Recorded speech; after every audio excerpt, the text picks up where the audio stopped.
Balance your kids' school and extracurricular activities.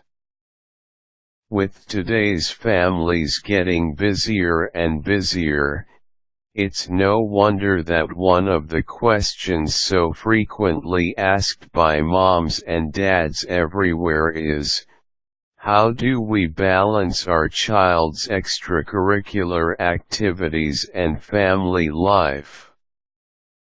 That is a tough question that many parents face each day.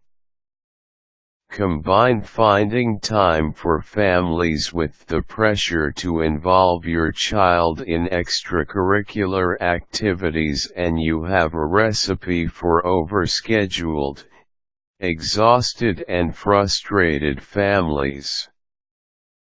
However, you don't need to lose sleep over this problem if you follow a few simple ideas. Talk to your child. Find out what he wants to do. So many times children have a million things that they would like to try: sports, scouting, cheerleading, dance, playing an instrument, that it can be hard for them to settle on just one or two things. By talking to your child and finding out what he is most interested in, you can narrow down the never-ending list of extracurricular activities. You will also open up the lines of communication to learn more about your child's passions. Maybe your child loves to write and draw but can't find an outlet for this talent. Together you can find art classes. Or perhaps your child loves playing the drums but band practice at school just isn't enough for him. By talking and discussing all the different opportunities available, you will learn about your child's interests and help him choose the ones that are right for him. You should bear in mind while talking to your child that his activities should reflect his interests and goals, not yours. Signing your child up for things you think he would enjoy instead of looking at what he really cares about and enjoys, is a surefire path to disaster. Consider the cost on family and finances. Once your child has chosen an activity, you will need to weigh the cost on your wallet. Is this something you can afford? Is there a payoff in the end? For instance, when you rent an instrument, the music store you rented from will put a portion of your rental fee toward the purchase of the instrument. Think about whether or not you really need new or whether gently used can work just as well. When it comes to sports, buying used cleats for baseball and soccer is not always the best idea. Used shoes will offer no warranty, so if there are defects in the shoes, you won't get your money back.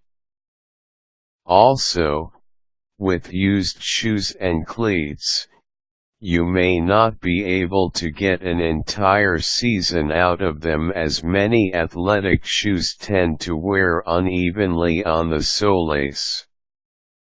However, you could save a few dollars by getting gently used elbow pads and shin guards. Of course, the cost in dollars and cents isn't the only thing you should consider. Think about the cost to your family. How much practice time is necessary?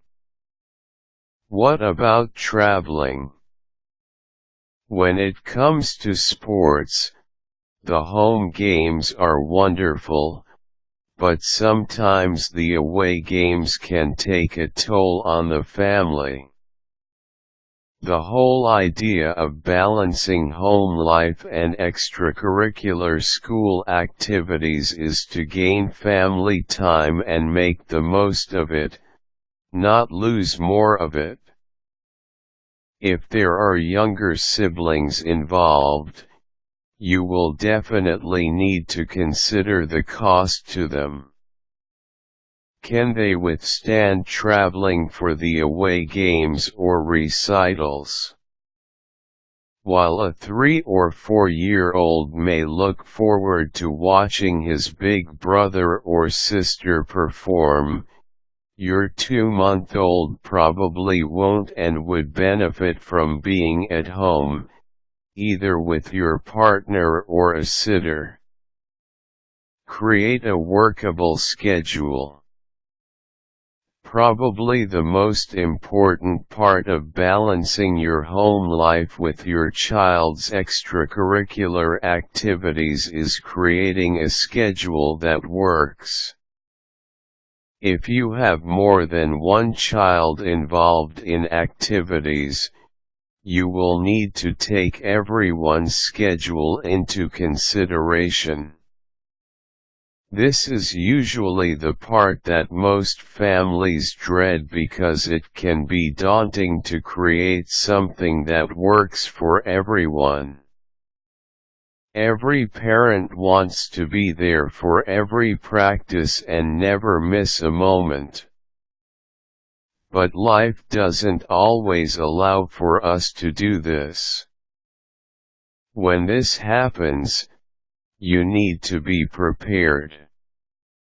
If you find yourself with a schedule conflict, sometimes it becomes necessary to ask for outside help. Does your child have a friend who is participating in the same activity?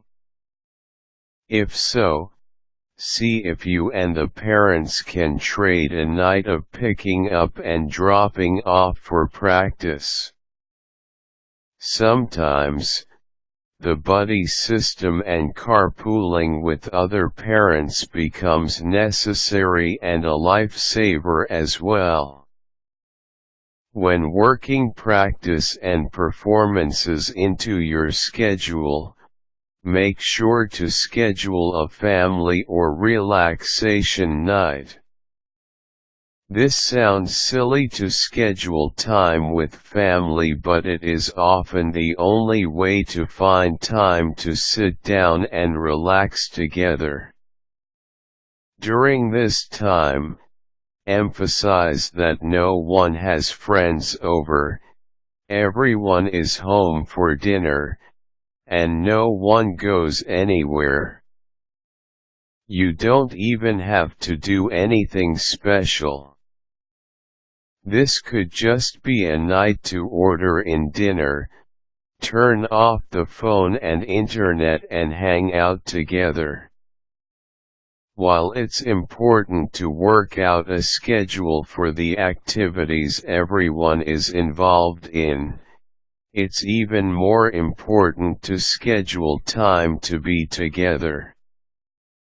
If you find that the schedule isn't working, your child seems stressed, overtired, or you notice his grades slipping, it may be time to re-evaluate the steps you have put in place to balance everything. Sometimes, it becomes necessary to start over and talk to your child again about the activities that he is involved in. Extracurricular activities should be fun and an outlet from school as well as a good way to socialize, but if you see that they cause your child stress or he no longer gets joy from them, it may be time to reprioritize. Caution: watch for signs of stress in your child. The cost on your wallet should not be your only concern. Quick tips: talking to your child is key. Family time is an important part of scheduling. Extracurricular activities are a great release from school.